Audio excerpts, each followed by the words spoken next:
প্রত্যেকটা হাদিসের কিতাবের মধ্যে একটা অধ্যায় থাকে, যে অধ্যায়টার মধ্যে শুধু তাহারা, পবিত্রতা, পরিচ্ছন্নতা সম্পর্কে আলোচনা করা হয়। হাদিসের বহু কিতাবের মধ্যে এই তাহারাত সম্পর্কে অধ্যায়টা আছে। নামাজের অধ্যায়, তাহারাতের অধ্যায়, পাক পবিত্রতা। পাক পবিত্রতা ঈমানের অর্ধেক, ঈমানের একটা অংশ। ইন্নাল্লাহা নাযীফুন ইউহিব্বুন নাযাফা। আল্লাহ তাআলা নিজে পবিত্র এবং পবিত্রতা অর্জনকারীকে বেশি মহব্বত করেন, ভালোবাসেন। সুবহানাল্লাহ। আমরা কোন জিনিস থেকে পবিত্রতা অর্জন করব? আর নাফাক কোনটা? পবিত্র, অপবিত্র, নাফাকি, এগুলা কি জিনিস? এগুলা আমাদেরকে কোরআন হাদিস থেকে আমাদেরকে জানতে হবে। আমরা সবসময় পবিত্রতা থেকে, অপবিত্র জিনিস থেকে বাঁচার চেষ্টা করি। বিশেষ করে আমরা যারা মুসল্লি, নিয়মিত নামাজ কালাম করি, কোরআন তেলাওয়াত করি, আমাদের অনেকের জানা আছে।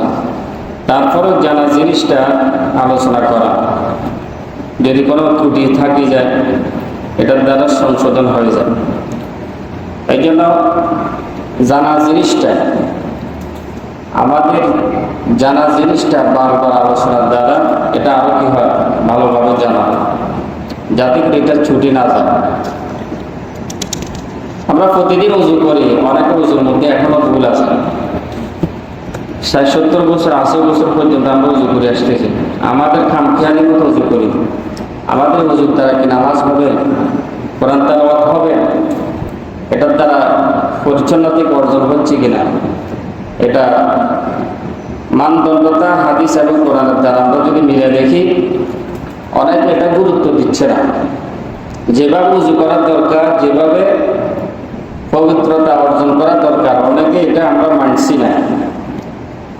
তো এই যারা মানছি, আলহামদুলিল্লাহ, যাদের এখনো অজানা অনেক কিছু রয়েছে, সেগুলা আলোচনার দ্বারা অজানা বিষয়গুলো জানা হয়, আর জানা বিষয়গুলো আরো ক্লিয়ার হয়, সুস্পষ্ট হয়ে যায়।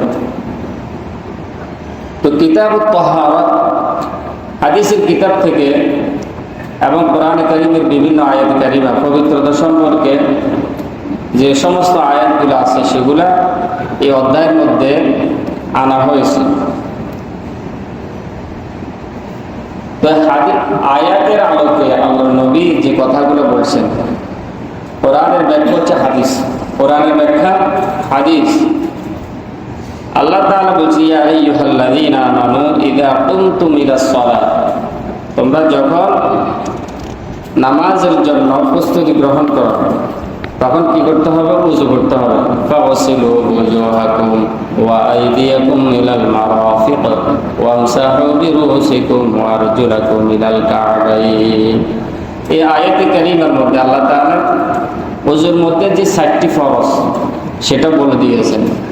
কুমতুম ইলাস সালাত ফাগসিলু ওয়াজুহাকুম, প্রথমে চেহারা দিতে হবে, মুখমণ্ডল ধোয়া, এটা ফরজ। ওয়া আইদিয়াকুম ইলাল মারাফিক, আইদিয়াকুম মানে দুই হাতের কনু সহ ধৌত করা, ইলাল মারাফিক কনু পর্যন্ত। তার দ্বিতীয় ফরজ হচ্ছে ওযু।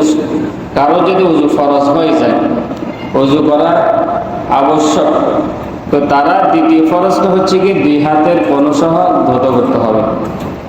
ওয়ামসাহু বিরুসিকুম, এবং মাথা মাসিল করা। ওয়ারজুলাকুম ইলাল কা'বাইন, এবং উভয় পায়ের কাকলুগিরা পর্যন্ত ধৌত করা, এটা হচ্ছে ফরজ। এটা আমরা অনেকে পালন করি। তো আল্লাহর নবী হাদিসের মধ্যে এই আয়াতে কারিমের ব্যাখ্যা করেছেন। এটা হচ্ছে আয়াত, আয়াতের ব্যাখ্যা হাদিস দ্বারা। তো হাদিসে বলছেন কিভাবে ওযু করতে হবে। এখানে বলা হয়েছে শুধু মুখমণ্ডল দিতে হবে, দুই হাতের কনুষ ধৌত করতে হবে, মাথা মাসে করা, দোনো পায়ের টাট্টু সহ ধৌত করা।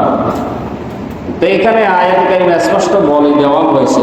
তারপরও আল্লাহ রাসূল সাল্লাল্লাহু আলাইহি ওয়াসাল্লাম প্র্যাকটিক্যাল ভাবে উম্মতদেরকে শিক্ষা দিয়েছেন, এবং হযরত জিবরাইল আলাইহিস সালাতু ওয়াস সালাম আমাদের নবীকে শিখাইছেন, আমাদের নবী সাহাবীদেরকে শিখাইছেন।